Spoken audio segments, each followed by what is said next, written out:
There are so many different interpretations of Sonic the Hedgehog.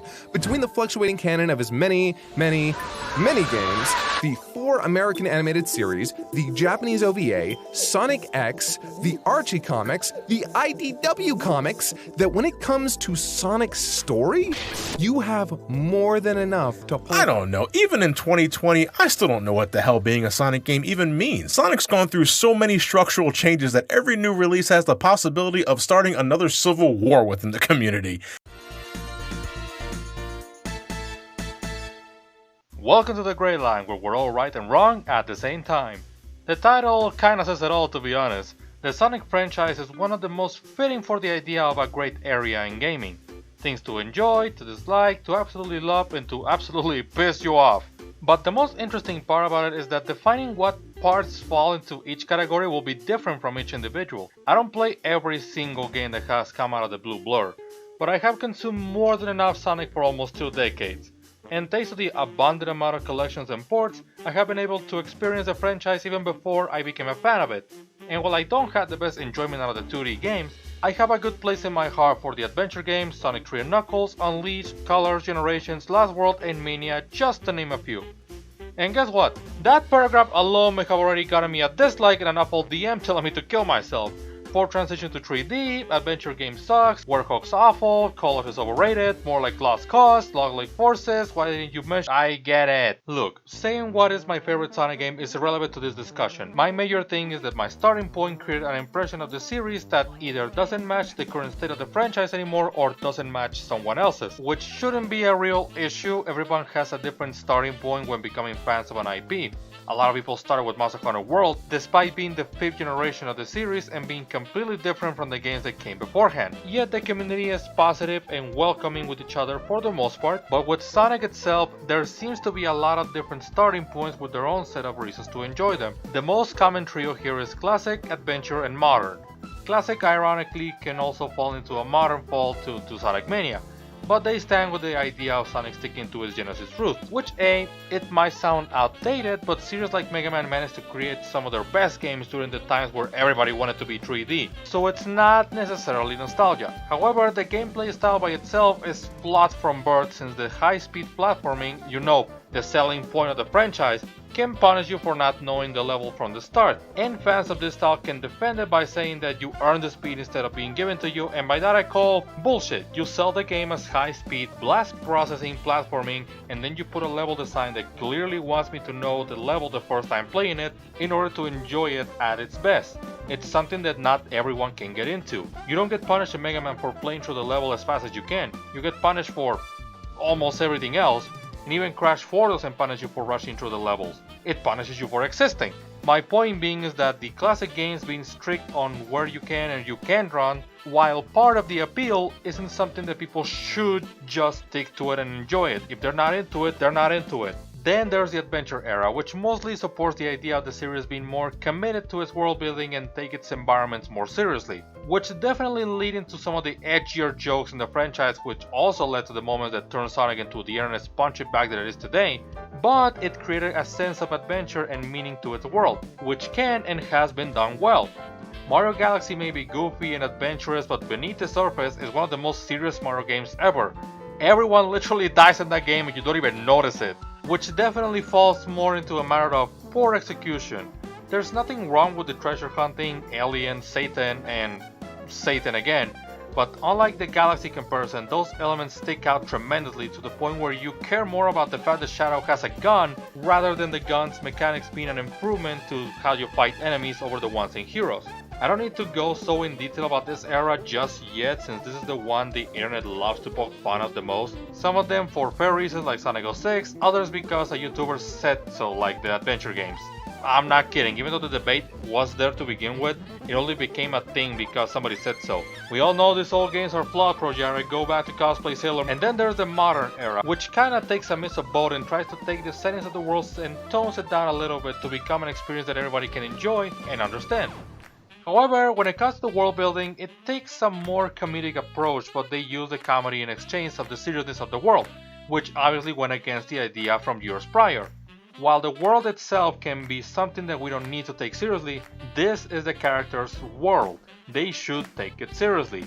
And this sort of narrative discussion isn't something that I can sort with Sonic itself, but I think I can put the comparison with another series that used to be compared with Sonic, which is Dragon Ball. The world of Dragon Ball is so vast and crazy with its rules to the point where its audience can't quite take it seriously anymore. We know Goku and his friends are gonna win, and that if anybody dies at the end, they can be brought back to life to prevent the sense of consequences. However, all the members of the cast, including Goku, who is considered an idiot by the majority, especially the Dragon Ball tubers, takes his moments of seriousness well serious. And I do need to make an emphasis here, because if a world that has so many liberties and wackiness like Dragon Ball takes his scenario seriously, then what's stopping Sonic from at least take the villains seriously when they're showing to be a menace? There's a difference in terms of tone and impact for the scene between Sonic mocking Eggman when he defeats him, Ha! Same as ever, all bark and no bite! and Sonic mocking him before the fight even starts. I know you're trying to be clever with this whole amusement park pun thing, but it's just coming off lame. So just say you're going to destroy us and stop embarrassing yourself. As you can see, there are things to enjoy and dislike about all these three areas from Sonic. However, one problem that I genuinely think people ignore, or at least don't think too much about it, is that these eras have a few consistent points throughout, and that is the abundance of gameplay styles. The classic era also has 3D Blast, Knuckles Chaotix, and to a certain extent the 3 styles in Sonic 3, but that one is as different as Sonic CD style. It also includes Sonic R, which was definitely missed potential in the Tails series with Sky Patrol and Adventure. And if you thought I was nice on the Adventure era, oh boy, let me tell you something here, man. You have the Adventure games, you have the style in Heroes, you have Shadow being similar to Heroes but with its own mission structure, you have the advanced games, Sonic Battle, Sonic Rush, the Storybook series, Chronicles of Dark Brotherhood, Riders, some people consider Unleashed part of this, so we're gonna count that as both modern and adventure. Sonic Rivals, Zero Gravity, changes its formula more than your transition from one Mario Kart to another. And in the modern era, you have the Boost formula, which also gets its own twists and turns from game to another, although you can also count the workout like I said. Last World, and the 2 ways to play Sonic Boom, as well as their own classic Sonic and their own OC in Forces. There are some mentions that I skipped, like the traditional racing games, since those are a bit easier to know what you're getting compared to Knuckles Chaotix per se. But this is where I do think the problem with the community stands in terms of games. A lot of them are way too different from the others, but a lot of them are not something that I can consider bad. Most of them are either poorly executed to not fully realized. They're 2 different things, I swear. And because of that, I don't think the comparison between eras and games is that worth having beyond the inconsistency problem within the series. Comparing Sonic Mania to Sonic Adventure is like comparing Mario Galaxy to Paper Mario. However, unlike Nintendo, Sonic Team puts them in the same area of relevancy. Like we know Paper Mario is a spin-off series, while both Sonic games are considered main titles.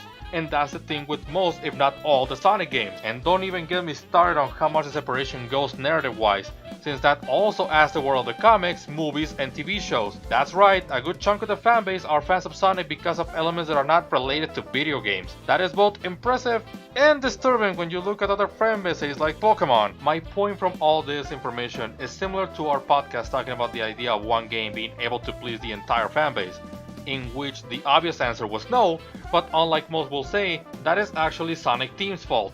No matter how much they try to delete their past, a lot of their fanbase came from it, and unlike them, the fans don't want to forget that part of Sonic's history, because for them it's the beginning of what they consider a great franchise to support. So, as Sonic Colors was being worked on and finalized, Sega started doing some cleanup. The most eye-catching thing was them delisting any previous Sonic games in the past 5 or so years that had a low Metacritic score. Sonic 06, Sonic Rider Zero Gravity, Sonic Unleashed, yes, its Metacritic score was considered substandard, and then there were the 2 storybook games, Secret Rings and Black Knight. We can hate all the games we want and love the ones we please to, but someone probably enjoys the ones you don't because they see something we didn't, which allows them to enjoy them and put them as some of their favorite games of all time. Same goes the other way around.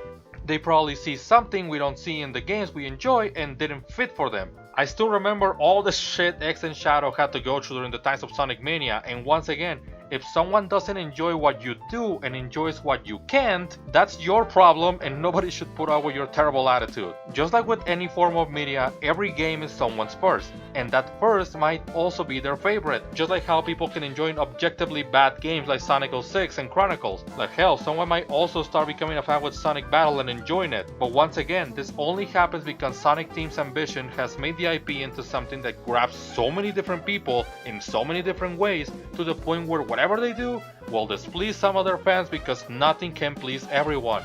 And that's Sonic Team's own fault. However, that also came with a positive. It also shows that the IP has way too much meaning for people due to the variety that was given by the many teams that have been involved with it. It just sucks that it came with the cost of an endless argument between people about how to love a product the right way. It shows that there's an audience for everything they do specifically, with Sonic Mania being the exact example of that. It's a game made specifically for fans of the 2D Genesis era. Nothing less and nothing more.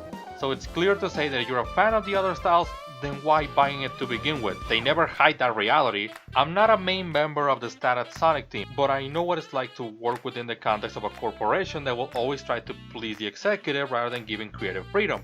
Mainly because the executives make sure that the creatives get paid to begin with.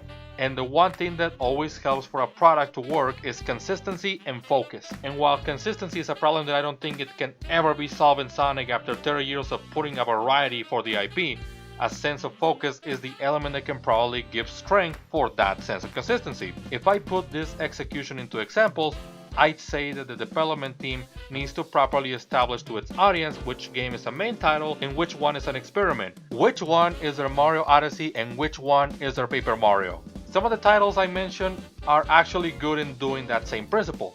We know that Sonic Riders is clearly shown to be taken in a different context from Sonic 06 and Sonic Boom as a whole. But Sonic 06 is put in the same context as Shadow the Hedgehog. Sonic Battle is put in the same context as Sonic Advance, Sonic 3D Blast and Knuckles Chaotix do the same with the main 4 games, and recent years with Lost World being put in the same context as the Boost formula. This is something that's been proven to follow up in the recent era, with fan projects being dedicated to specific groups of the fanbase. Project 06 and Project Riders by Chaos X are clearly meant for a specific audience, which is ultimately the main advice I can give to the people behind Sonic Team that put their best for the franchise, at least talking as a mere consumer. If the next installment could just focus on one of the many and cult following spins the series has been taking, only for the remaining to be left behind or explored individually later on, instead of trying to please everyone at the same time and failing to reach its full potential again, then we may actually know where this franchise is going. But what do I know? I'm an adventure fan. Thanks for listening!